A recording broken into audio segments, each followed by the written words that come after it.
नमस्कार दोस्तों, मैं स्वर्णलता विश्वफुल मेरे चैनल कूड़ा कचरा पर आज रोचक जानकारी के साथ। क्या आप सभी जानते हैं श्रीकांत रामचंद्र जिचकर कौन थे? तो आइए जानते हैं कौन है श्रीकांत रामचंद्र जिचकर।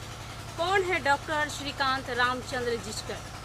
हालांकि विगत 2 जून के बाद से ही वे दैहिक रूप से इस संसार में उपस्थित नहीं हैं।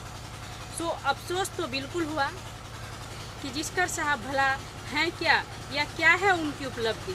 चूँकि वे दक्षिण भारत के थे, इसलिए उनकी चर्चा उत्तर भारत के घरों में न के बराबर सुनने को मिलती है। फिर भी बौद्धिक विरासत वाले परिवारों में वे छाए जरूर रहे थे। उनकी सभी उपलब्धियां शिक्षा क्षेत्र में थी, इस संदर्भ में के साथ कि उन्होंने दुनिया के सर्वाधिक निपुण व्यक्ति मोस्ट क्वालिफाइड पर्सन के रूप में विश्व कीर्तिमान स्थापित किया था।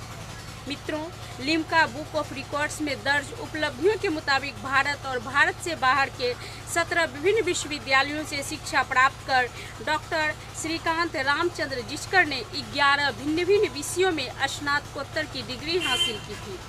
इनमें प्रमुख रूप से चिकित्सा विज्ञान में MD, इंजीनियरिंग में M.Tech, विधि शास्त्र में LLM, पत्रकारिता में MJ, वाणिज्य में MBA, लोक प्रशासन और दर्शन शास्त्र में PhD तथा संस्कृत में D.Litt तक शामिल है। वो 1978 ईस्वी में IPS बने तो 1980 ईस्वी में IAS भी बने।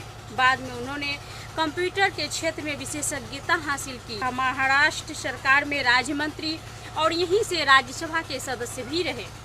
महाराष्ट्र सरकार में 1982 से 1984 ईस्वी तक वित्त राज्य मंत्री के रूप में उन्होंने पहली बार शून्य आधारित बजट अर्थात जीरो बजट की अवधारणा प्रस्तुत की थी। डॉक्टर जिचकर 2 अखबारों के मालिक के साथ साथ उनके प्रबंधक संपादक भी थे। उन्होंने भारतीय वाङ्मय, वेद, उपनिषद, पुराण, गीता इत्यादि के साथ साथ बाइबिल, कुरान, मजीद, जिंदावस्था इत्यादि के अध्ययन पर साधिकार प्राप्त था। उनकी धर्मोपदेशना जिचकर स्टाइल के नाम से मशहूर है।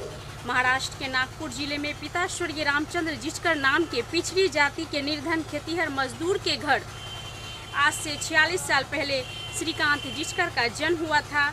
2 जून 2004 को एक सरकारी बस ड्राइवर की मामूली गलती से उनकी मृत्यु हो गई। अफसोस, अपनी सहपाठनी राजश्री से उन्होंने प्रेम विवाह रचाया था, जिनसे उन्हें 2 संतान प्राप्त हुई।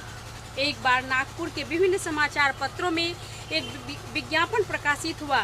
क्या आप अपने बच्चों को भी उसी विद्यालय में प्रवेश दिला रहे हैं जिस विद्यालय में श्रीकांत जिचकर अपने बेटे को प्रवेश दिला रहे हैं? याद रहे, उस आदर्श विद्यालय की स्थापना डॉक्टर जिचकर ने ही की थी। वह विद्यालय आज भी सिर्फ नागपुर, मुंबई, सोलापुर की नहीं बल्कि पूरे महाराष्ट्र का नामी विद्यालय है। स्वर्गीय जिचकर भारतीय शिक्षा को लॉर्ड मैकाले या मॉन्टेसरी से पढ़े ईश्वर चंद्र विद्यासागर की मुहिम में शामिल करना चाहते थे। सबके लिए शिक्षा, सबकी उन्नति उनके आदर्श वाक्य हुआ करते थे। अपनी मातृभाषा मराठी पर उनकी उतनी पकड़ थी जितनी संस्कृत और तमिल पर। फ्रेंच भी सीखा था उन्होंने। अंग्रेजी उसी शैली में बोलते थे जैसा कि हिरेन मुखर्जी जैसे विद्वान संसद में किसी बहस के दौरान अंग्रेजी बोलते थे। वह जीते जी मिथक बन चुके थे। आज वो भले हमारे बीच नहीं है, फिर भी धरोहर के बतौर इनकी उपलब्धि यहाँ के देश के सभी बच्चों के लिए प्रेरणा के अजस्त्र स्रोत तो रहेंगे ही। जहाँ तक वस्तु स्थिति की बात है तो नागपुर के माता पिता आज भी अपने बच्चों को यही सीख देते हैं, बेटा बड़ा होकर श्रीकांत जिचकर जैसा बनना।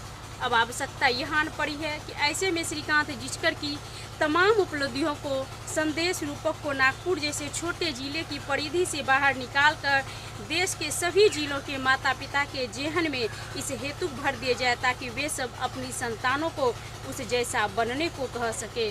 और तभी यह जो है स्वर्गीय जिचकर के प्रति सच्ची श्रद्धांजलि होगी। मित्रों, अभी जिस तरह से बंद है, लॉकडाउन चल रही है, ऐसे में श्रीकांत जिचकर की यह आलेख, उसकी जीवन शैली से जुड़ी उपलब्धियां और उसके विषय में जानने का अधिकार आप सभी को है।